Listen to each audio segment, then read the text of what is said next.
Hello, everyone. It's Charlene Lee, and today I'm going to be talking about ethics, one of our favorite topics that we love to discuss and don't do it nearly enough. So, the reason I really want to talk about ethics is that it's such a question that comes up all the time. How do we know that AI is being used correctly? How do we ensure that our employees throughout our organizations are using it correctly? And then what are the ways that we could get in trouble? So we need to think about how we're going to be ethical and responsible for generative AI in the use of it in our organization. So if you have a generative AI ethics framework, AI policies, etc., I would love for you to share how you develop them. Like, what was the process you used to develop your policies? How did you think about the principles and the frameworks? And would love for you to share, how did you begin that whole entire process, that conversation? How did it evolve and how did it end up in your generative AI policy? And if you haven't done one yet, then post questions about how you're thinking about this. What are the challenges that you're facing? I really would love to hear from people about what's working for you, what's not working for you, because again, this is a brand new area. We're still developing best practices around it, and so we'd like to hear what you have done and also what you find challenging. So I do have a couple slides today, and if you would like to see them, you can go and get them here at my site, charlenlee.com/genai-ethics. And you can also, I'll put them in the comments, and I think Jay is going to be doing that yet too. So, oh, and Jay, thank you for coming on and sharing. Greetings from Rockford, Illinois. No policies yet, but will probably involve using AI to generate what? Absolutely. And we'll go through some of the frameworks on which to use today and then how to begin actually generating one. I would be a little bit cautious about using generative AI to completely write it for you because those best practices are not in the latest models of the generative AI lexicon. So, again, this is brand new spaces. And what I want to do today is to equip you with a couple frameworks, a couple approaches and ways of thinking about the space so that there's some sort of logic to it rather than just saying, do A, B, C, D. Like, why do those things? So I want to just go ahead and share my slides here. So why start even with ethics? And when I talk about generative AI strategies, the very first thing I have organizations do is to talk about their ethical and responsible approaches to AI. And the first question I get is, what does it mean to be ethical? Of course, we all think we're being ethical. We all think we're being responsible and fair and doing things in the right way, that we don't want to cause harm. But unless you write it down, unless you are clear and have alignment and agreement about what does it mean to be ethical, what does it mean to be responsible in black and white, so that you have these clear definitions, and it also leaves a lot of room then for the gray, because this is why those principles are so important. And I guarantee you they will come up, and we'll talk about a couple of those scenarios. And this then forms the foundation of your generative AI, your policies. I see a lot of organizations start to write their generative AI policies, and they don't have that ethical and responsible principles and frameworks on which to base it on. Those frameworks have to come first, and then you can write your generative AI policies, because you have to explain why you have this policy in place. And the underlying why are go back to your core norms and your values. And especially what you'll find is the statement of what's ethical and responsible will evolve over time as your use of generative AI changes, and also as it shapes your norms of what is acceptable, your values. It'll call into question, like, how do we think about this value that we hold so dear in this new world of AI? So those are a couple things that I just want to put out there.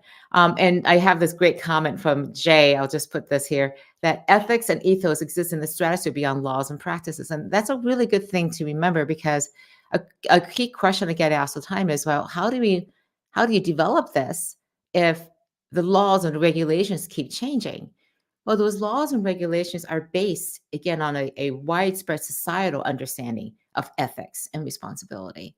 So if you are starting from a place of having ethics and using them to generate responsible AI, keeping an eye on what the law is saying, most likely you're going to be aligned with all the intentions behind those regulations and laws in just having ethical and responsible practice of your generative AI. So they go hand in hand. And I say worry less about the letter of the law and worry more about the intention, and your intentions. If they're aligned with those values of what the law is trying to do, you'll be in good shape.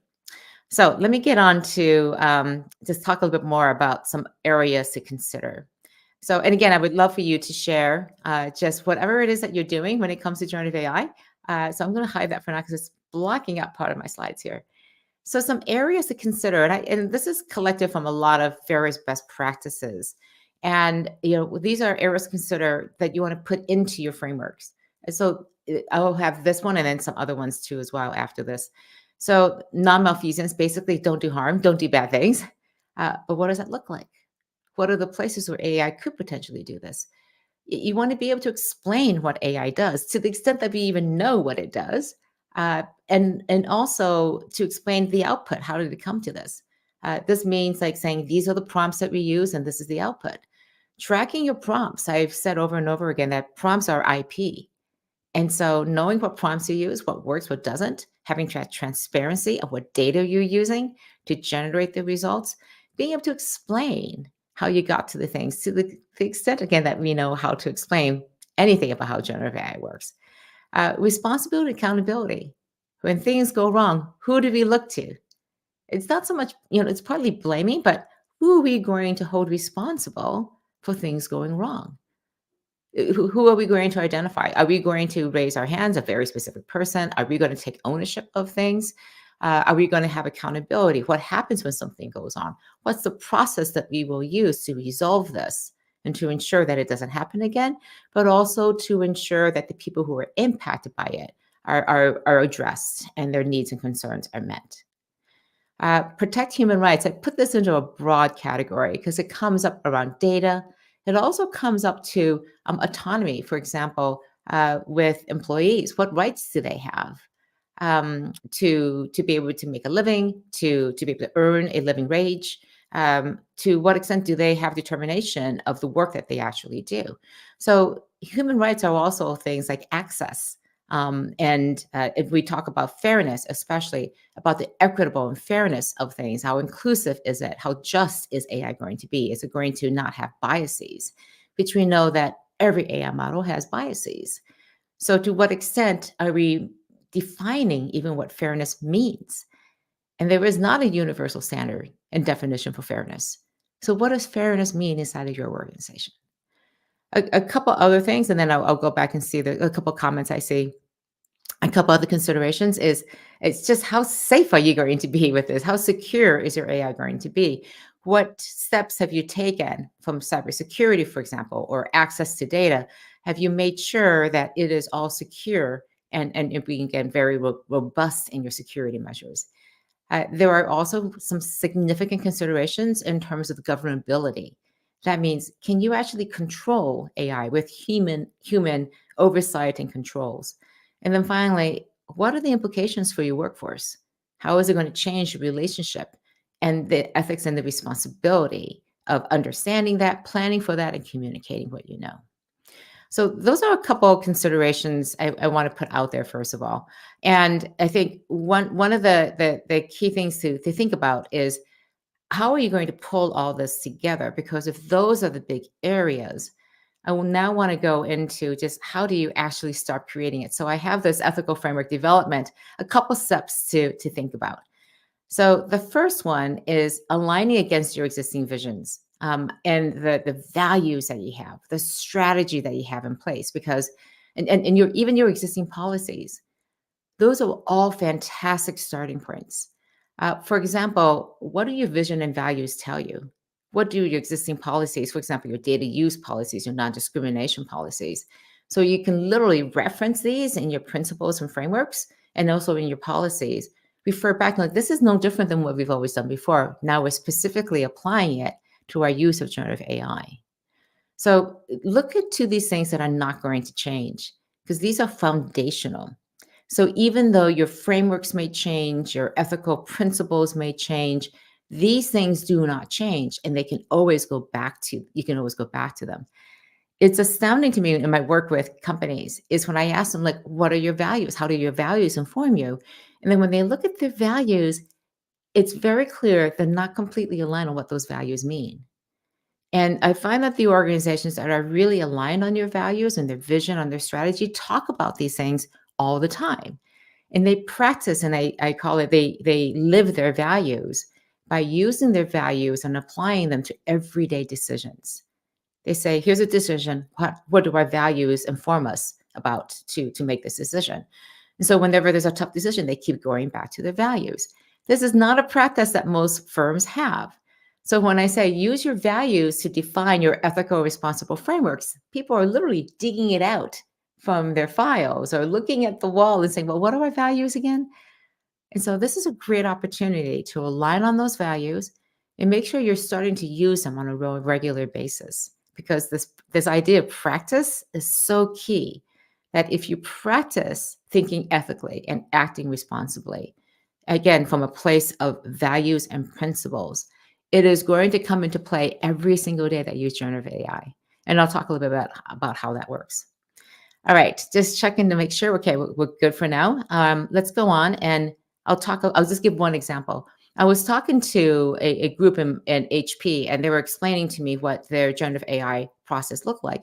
And I said, "Well, do you have a generative AI policy?" And he goes, "Yeah, but we've never had to enforce it." I go, "What do you mean?" He goes, "Well, we base it on the HP way." And I just wanted to put up here like what their values are. And they really base their generative AI policy on the HB way. And it's because these sets of values of being, of the way the culture works, of how they work together, how they make decisions, is so grounded on these values. It was a very short step to interpret those values into a generative AI policy that align with all the other policies. And so when people see it, they go, yeah, of course. Thank you for defining those things, but it makes total sense. I don't have to think really long and hard. It completely aligns with the way that we work every day. And it's because they work and live the HP way every day. So I may be, sugarcoating it a little bit, but when I talk to organizations that are values led, this becomes a much easier conversation, because they always say, well, of course, we're going to lead with our values. That's our starting point for everything that we do. And it becomes a starting point for the generative AI strategy. It becomes a foundation for their AI policies and guidelines.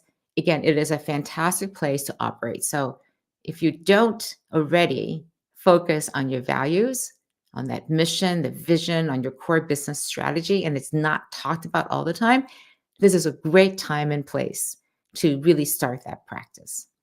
All right. So one of the things that I've come across in this work is, then what do you do? So you have these values, and then how do we actually start creating the frameworks?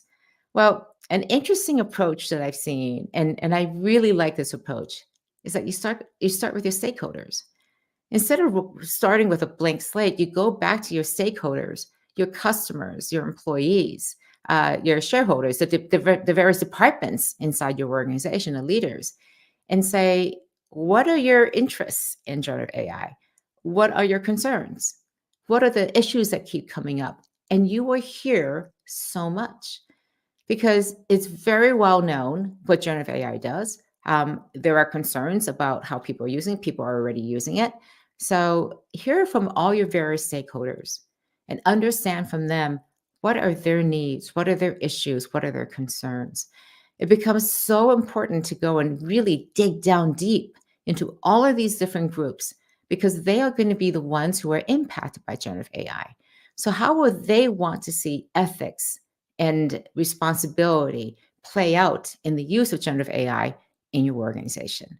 They will give you an earful. So you take all of that and you put all of that together, and then you can actually start writing out some of the use cases and scenarios. Again, we're still not at the actual writing down of the policies and the principles, but this is, again, grouping them into the broad categories and start defining some of the use cases, defining some of those scenarios. Because it's one thing to give a list of the do's and don'ts. It's another thing to bring them to life with real life scenarios that people are encountering. And again, your interviews with your stakeholders are going to give you so many scenarios. So let me just share a couple of with you. One organization was asking, you know what, we know what we're going to be using, we're already using these tools to reduce our workload to deliver the products and services for our customers. How much should we be sharing with our customers? Because if we share it with them, they may know and see that we're able to do this at a lower cost. So they're going to demand a discount. And we're not going to be able to see that in our bottom line. So, how much should we share? And they were asking me this directly as a question. And my question back to them was, what do your values tell you? How do your values inform you about how to make that decision? There is no right decision on that part. Like again, what kind of relationship do you want to have with them? What are they expecting? How do you want to run your business? And so those are questions and ways to again pull out those values to help you answer a question that has no right answer. This is about living in again in that gray. There's another example here. We know that somebody's using these tools to generate results. How much oversight should you be exercising to ensure that it is accurate and fair? It's spitting out a bunch of data, for example, or it is showing you generating some content or creating some images or even video. To what extent do you want to take some time, slow down, and actually check and see if it's correct? How do you check that it's right? Again, what are our definitions of fairness? What is bias and what is not biased look like? What does good look like?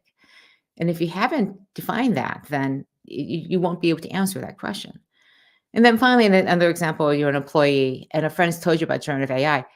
When and how and should you disclose this to the manager? Do you have permission to go and try something? What if you don't use it on the work computers, but you're just doing it on your private computer and your phone? Should you disclose that? Even if it's not using anything, but you're practicing how to use it, experimenting with it? Or if you are using it, to what extent do you need to tell people? So these are all key questions and examples I think that come up that have really in real life have come up, and you will find more and more and more of these, if as you think about that. So let's see. Let me go on and talk about the last couple steps of this framework. Um, the fourth step is to develop the actual guidelines and the training then. And I'm not going to go too much into detail about this because I have a guest next week that's going to help us do a lot more of this too as well. And I want to do a deeper dive into the actual frameworks and templates to use. But the whole idea here is that you want to share, first of all, with your leaders and employees, the objectives. What are you trying to achieve with your AI policy? Because just putting it out there and saying, okay, follow this, people think, why? Why are we doing this? If you are going to be very explorative with AI, you want to protect different things and different interests of various stakeholders. And you also want to give people autonomy to try things. So, what are your objectives of having this policy out there? How should be people thinking about and using these AI guidelines and frameworks? If you, very importantly, have a very clear list of these are things you can do, and these are things you don't do. And don't do and do may change over time as the technologies evolve, as training and capabilities evolve. But make sure it's very clear. And then especially use those scenarios to elucidate and to clarify how do we apply these guidelines.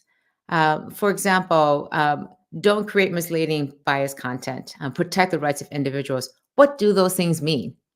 So give examples of what good and bad looks like, and then also, again, what gray looks like.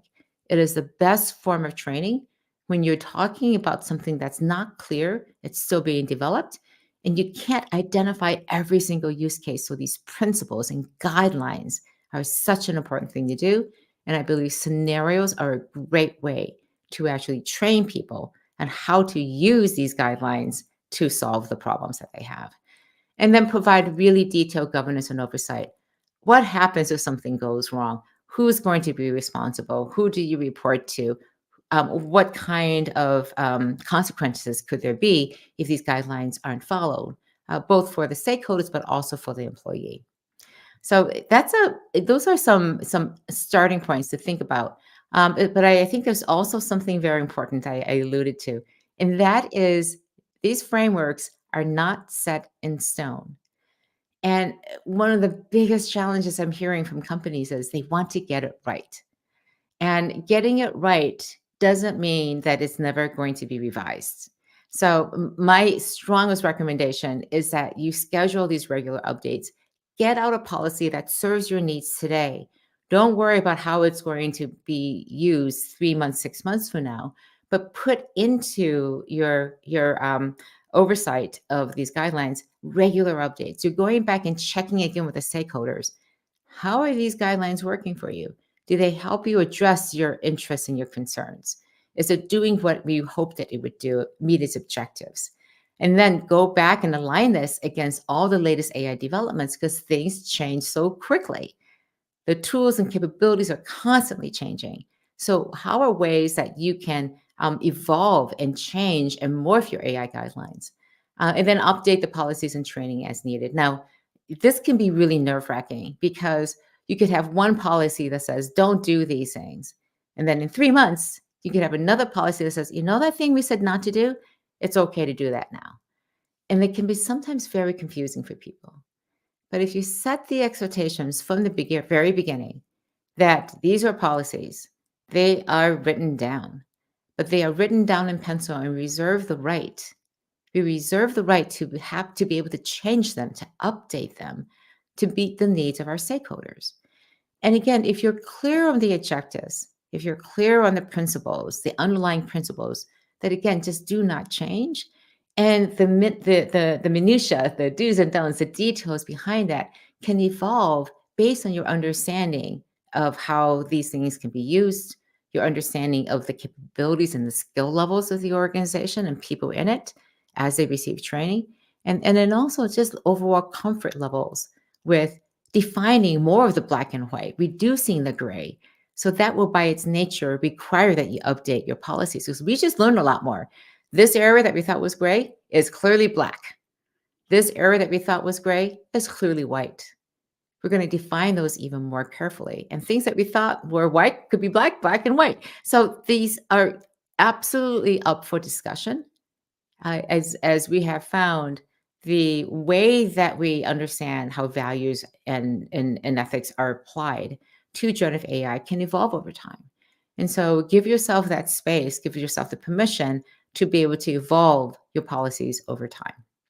All right, just want to see if there's any other additional articles. I see a lot of comments from Jay. I'm just reading through them because I'm not going to post all of them, Jay. They're great and fantastic. I think one of the recent interesting things I think about is just when we talk about ethics and the practice of that, we oftentimes point to the lapses of ethical behavior. And again, I think what we really want to prevent is ending up on the front page of the New York Times as yet another example of just bad, pretty stupid AI policies and practices. And a lot of that can be much more addressed if you are able to have these policies in place, knowing that they're not perfect, knowing that you're going to evolve them, but please get these policies and these frameworks in place. So I have a question here from Kate. Good to see you, Kate. What skills or innate quality does a CEO need to have to navigate all of this? Or who should they turn to? That is a great question. One of the things that I think is so important is that, again, leaders who talk about responsibility and talk about values are in such a better place. And so I think the skill of the CEO, the practices of a CEO is to constantly raising up issues like, remember our purpose, our vision, our mission, our values, our business strategy, and repeating them over and over and over again. I love to use the example of Jeff Weiner, who was the CEO of LinkedIn. And he had this practice of beginning every single meeting. He was, hey, everyone, I'm Jeff, CEO here. And he did this internally and externally. And he would talk about the mission of LinkedIn. Our purpose is to connect the world's professionals. And then he would launch into the reasons and the ways that they do this. He goes, well, our values are, for example, he might say, members first. We put always our members first. Or he may talk about a key point in the strategy. But he was constantly reminding people at the beginning of a meeting, and he would bring up what he thought might be relevant values points, strategy points, these things, and he would bring it up all the time. And people were getting kind of sick of him doing this. So one employee went up to him and said, Jeff, you do this at every meeting. When are you going to stop? I mean, come on. This is getting a bit repetitive. And he said something very wise. He said, I'll stop when people stop looking surprised. And the reality is, we can't hear these things enough. We can't hear about our business strategy. We can't hear about our values, our mission, our purpose, our vision of what the future could look like.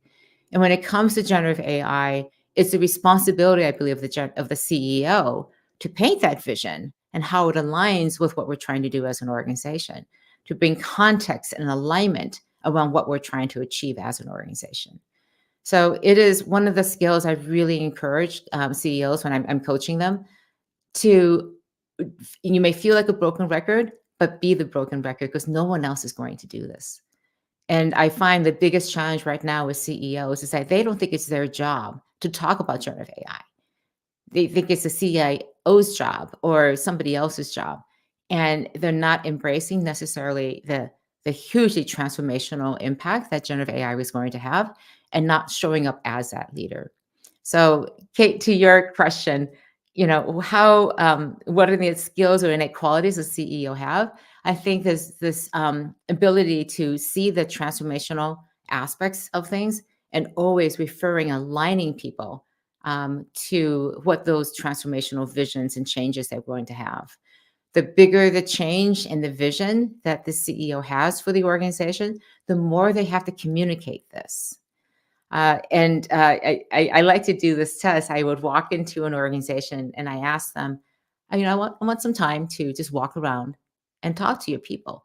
And I want to ask them a couple questions, and I'll come back and talk to you about what I find. And the questions I would ask is, where are you headed towards? Who's your future customer? What's the future that you're trying to build? Second question is, what's your strategy to get there? And third is, what is your role in making that strategy a success? And you walk around and people just don't know these things. So you have to ask yourself, why are people coming to work? Do they know the impact, the underlying why they're doing the things that they're doing? And that responsibility falls upon the leadership, and especially the CEO, to create the culture of making sure that these things are aligned, and having your ethics and responsible uses of AI and your principles around that written down and aligned and communicated constantly to people is a key core aspect of success to generative AI. I can't emphasize this enough. It's the thing that I've seen the companies who are earliest to the game, who have been at this for over a year. They started with their values. They started with an ethical framework. They started with their business strategy. They didn't start with the technology. So that's what I'm going to leave you with for today. So look to your values to develop these principles. Use these principles to develop your policies, and then revise them as needed as your understanding grows over time. All right. So that's what I have for today. Next week, I'm very excited to offer to include my friend Olivia Gamblin. She is the CEO of Ethical Intelligence. She has a huge wealth of knowledge about how organizations can develop their ethical frameworks. And she's of a strong belief that every organization, especially in this age of AI, needs to have these ethical frameworks written down, explored, discussed. So she's going to bring a lot of best practices into the discussion about how organizations can dig down deep. I've only scratched the surface, and I wanted to invite Olivia to come in and give us more detail, maybe even correct me in terms of how to actually do this. And she has deep, deep experience having created ethical frameworks with hundreds of organizations. So I'm looking forward to inviting her to come back and talk about this. So again, I just wish you all the best in developing these ethical frameworks. I think what you'll find is that it will serve you not only in your generative AI, but in your overall business practice. Because being a purpose-driven, values-led organization is always going to be beneficial to you. So thank you so much for joining. Thank you for your questions. And I look forward to continue the discussion as we go along. Thank you so much, and have a great day. Bye-bye.